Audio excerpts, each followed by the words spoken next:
Chances are, if you followed anyone on social media, gone to the gym, or seen any health magazine at a grocery store, you have probably heard about the keto diet. And if you're considering this diet, these are some things that you want to know before starting.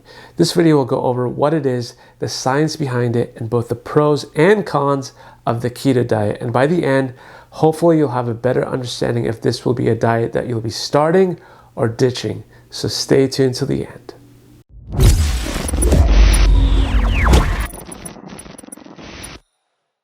Hi guys, Yasin Arslan, media pharmacist here on YouTube, where I help you guys make better and more informed decisions about your health and wellness. So if that's something you're into, be sure to smash that like button below now. And also while you're at it, hit that subscribe button too, and don't forget to follow me on Instagram for more behind the scenes.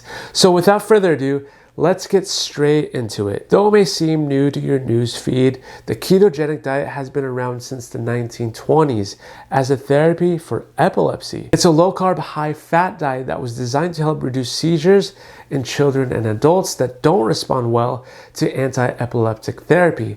And to break it down, the keto diet is all about cutting carbs and eating more fat. You see, your body turns carbohydrates into glucose for energy, but when you cut carbs out of your diet, your body will then switch to burning fatty acids or ketones instead. So essentially, your body uses fat as its primary source of fuel instead of carbohydrates. The result is to lose weight and improve overall health. So let's quickly take a look at this chart to give us a better idea on important specifics. The USDA guidelines suggest that a diet should be as followed: 55% carbs, 20% protein, and 25% fat. But on keto, 5% of calories should come from carbohydrates, including low carb, non-starchy vegetables, and small amounts of leafy greens. And on the flip side, carb-rich foods like grains, beans, fruits, and starchy vegetables to be limited. A good rule of thumb is anywhere from 20 to 50 grams of carbs per day should help you reach ketosis, which I'll come to in a bit. And 20% of calories from protein sources such as meats, eggs, and cheese, and 75% in fats such as oils, unprocessed nuts, butter, and avocado. So to make that simple, in a daily 2,000 calorie diet, this might look like 165 grams of fat, 40 grams of carbs, and 75 grams of protein. However, the exact ratio depends on your particular needs.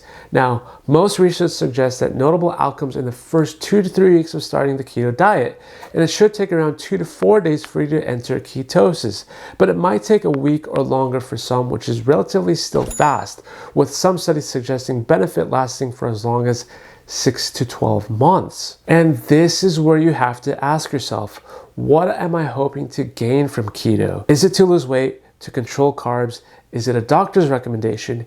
You have to ask yourself, what's the goal I'm trying to reach with this diet before you actually start? And yes, I do highly recommend to first discuss this option with a registered dietitian and or physician with a clinical specialty in nutrition, because he or she will tell you if you are a good candidate for this diet and if your expectations will even be met with doing keto. Because there are a group of individuals who should not be doing keto. For example, if you have an eating disorder, a pancreatic disease, liver and kidney disease, thyroid problems, gallbladder disease, or if you've had it removed.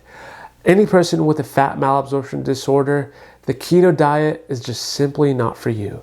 But if you have the okay to start, take these pros and cons seriously, because knowing them will put you that much further ahead when it comes to being successful with this diet. So I'll start out with the pros first. The first is, well, you guessed it, weight loss. Many people do lose weight, and some studies even find that people feel less hungry while in keto. And weight loss can come earlier than you think because of the reduction in processed carbs and refined sugars. And since you'll also have fewer blood sugar highs and lows, you may have fewer cravings, which also helps you lose weight. And you may even have a friend or know someone who has lost a ton of weight with it.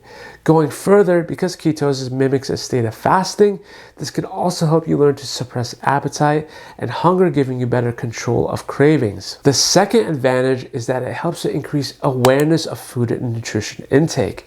Because the diet requires you to be conscious of what to add and subtract from your diet, you'll end up learning more about food and having a better appreciation to what it is you're actually putting into your body. And because of the restrictive nature of the diet, this usually encourages more home-cooked meals, which cuts out a lot of processed foods, which is always a good thing. The third advantage is that it may help with blood sugar control in the short term.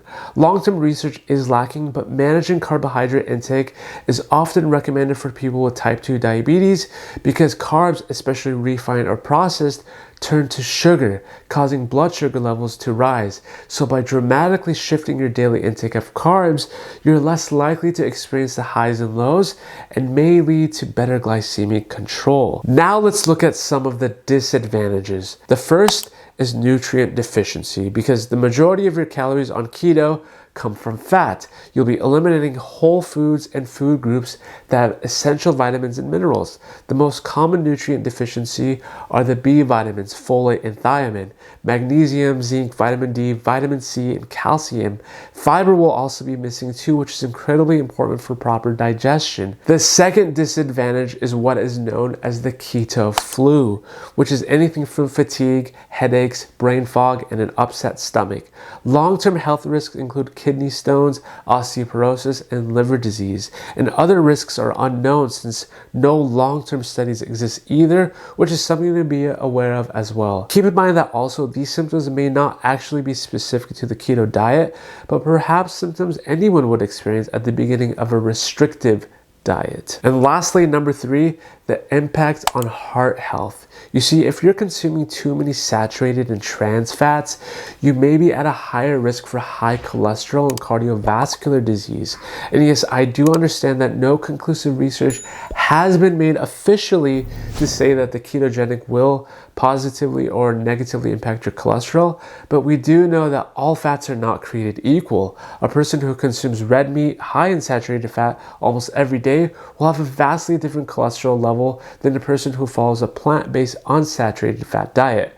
So before considering the keto diet, you may want to check your cholesterol levels to see if you've struggled with the high cholesterol before, because if so, then the keto diet may not be the best diet to go for. But let's say you're adamant on going keto. Even after weighing out the cons, you'll want to focus your fats on unsaturated, heart-healthy choices such as fish, nuts, seeds, olive oil, and avocados.